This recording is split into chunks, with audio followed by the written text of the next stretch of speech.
fix this, it's a broken heart. It was fine, but it just fell apart.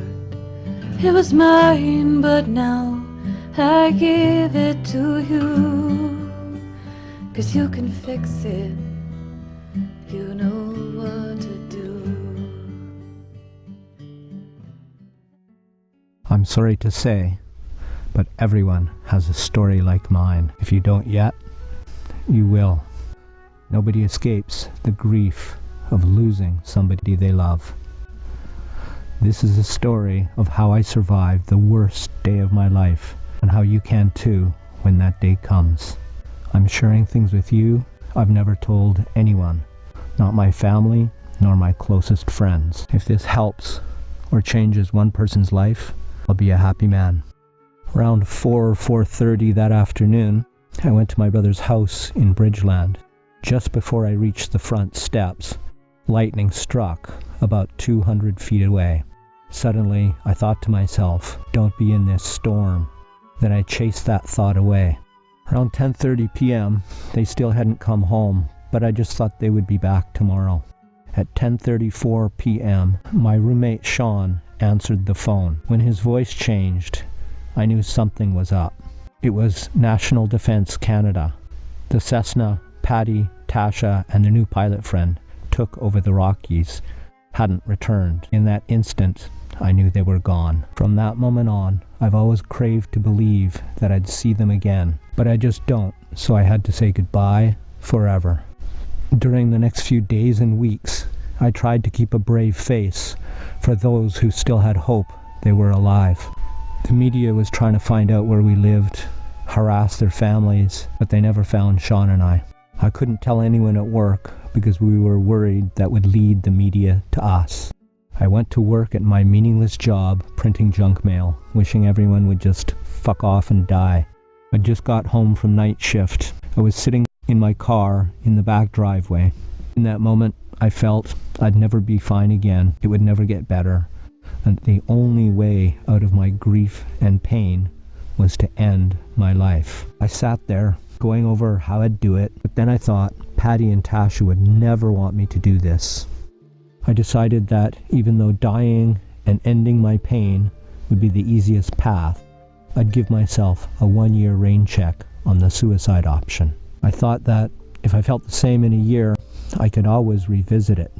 Obviously, I didn't call in that rain check. Eventually, I started to go to raves again. Paddy had introduced me to them and electronica. At first, I thought it was beboppy childish shit. But then when I learned that I could go dance whenever I wanted, with them or by myself, I started to change my mind and enjoyed it. Paddy, Tasha, and I used to go together, dance, enjoy the music, and have a great time. I decided to buy this drum. I modified it with a light toy from Walmart, then decorated it with UV markers. I loved it. It was my therapy and probably saved my life. A year later, I went to Shambhala Music Festival near Salmo, BC, where I had an epiphany. I hated my meaningless job, no matter how much they paid me. I realized that come what may, I needed to chase my lifelong dream of becoming a professional inventor. I lost that drum and my camera to someone who wanted them more than I. It was a small price to pay for what I returned with. I was kicked out for overstaying the festival because I didn't want to leave. When I got back, I bought this drum. Since then, I wore it on the plane when I flew from Calgary to Xi'an, then Seoul, then Japan to teach English. Even hard-ass border guards and customs agents lit up, some smiled and struck it as I passed. When I got back from Shambhala, I was sort of born again. Sean said he wanted nothing to do with whatever wacky religion I'd found, but he was wrong. I hadn't found religion, I'd found hope. Sometime later, my supervisor at work told me, "Since you've came back, you've never been the same." It was true. Maybe it was me telling the shop foreman, "Go ahead, fire me, I'd love that. You'd be doing me a fucking favor." Who knows? But Dave was right. I was never the same. Right up until I did myself and half of our department the kindness of laying us off and replacing us with a robot. Either way, I just didn't care about my job anymore, and now I was free. Later that year at the Calgary airport, I said goodbye to my dear friend Lisa before flying to Comox Valley to see my mum and stepfather John before leaving for Asia.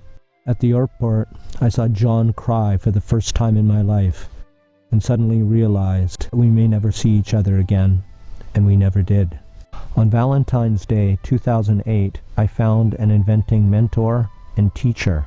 I studied with him for over 8 years and very nearly got multiple product licenses, but I never did.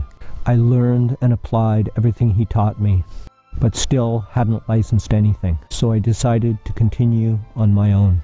I'm still on that path and learning every day. This is my story of how I rose from grief and how you can too, but only if you continue living. If I'd ended my life, nothing else good could or would have happened. Suicide is a tragic and serious issue that affects everyone, not just the person who commits suicide, all their loved ones and anyone connected to them. In my own life, one friend and someone else very, very close to me made a permanent decision to solve a temporary problem. If you or somebody you know is contemplating suicide, reach out and ask for help. Because I made the right decision, I've moved from hopelessness and grief towards success. Please share this video with anyone it could help. Thank you for watching. Thank you for listening. My name is Tim B. Green, and I'm the Successful Loser. Bye for now.